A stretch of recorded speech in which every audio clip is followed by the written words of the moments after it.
ఉపవాసం ద్వారా శరీర రీతిగా వారికి ఒకవేళ బలహీనం అవ్వచ్చు, ఆకలి అవ్వచ్చు. ఉపవాసం ఉన్నవారు ఎవరైనా చూడండి, వారు ఏదైనా టైం పెట్టుకొని ఉపవాసం చేశారంటే ఎప్పుడెప్పుడు ఆ టైం ఏ టైంకి డిసైడ్ అవుతారో ఆ టైంకి తినాలనే టైం కోసము ఇంకా ఎప్పుడెప్పుడు ఆ టైం గడుస్తుందా అని ఆ టైం కోసము ఎదురు చూస్తుంటారు. అదేం ఉపవాసం అంటే?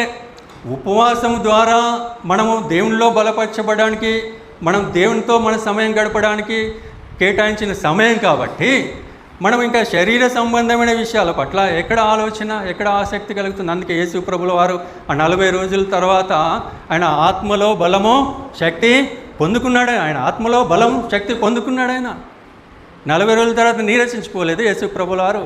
అటువంటి గొప్ప స్థితిలో మరి జోసెఫ్ రెడ్డి గారు కూడా రాబో రోజుల్లో ఆత్మ బలం ద్వారా అనేకమైన దేవుని యొక్క గొప్ప కార్యాలు చేసేలాగా దేవుడు వాడుకోవాలని కోరుకుందాం. ఈ మధ్యకాలంలో యోహాన్ బ్రదర్ కూడా 41 రోజులు ఉపవాసం ఉన్నారు. అందుని బట్టి ఎంతో సంతోషిస్తున్నారు. కాబట్టి ప్రియులారా, ఇక్కడ వాక్య భాగాన్ని మనం చూస్తున్నాము. శరీరము ఎంటీ అయిపోవాలి, ఆత్మ నింపబడాలి. శరీరము ఖాళీ అయిపోవాలి, ఆత్మ నింపబడాలి. ఈ సుదీర్ఘమైన ప్రయాణాన్ని ఎజ్రా గారు ఉపవాసంతో ప్రారంభించారు, ప్రార్థనతో ప్రారంభించారు.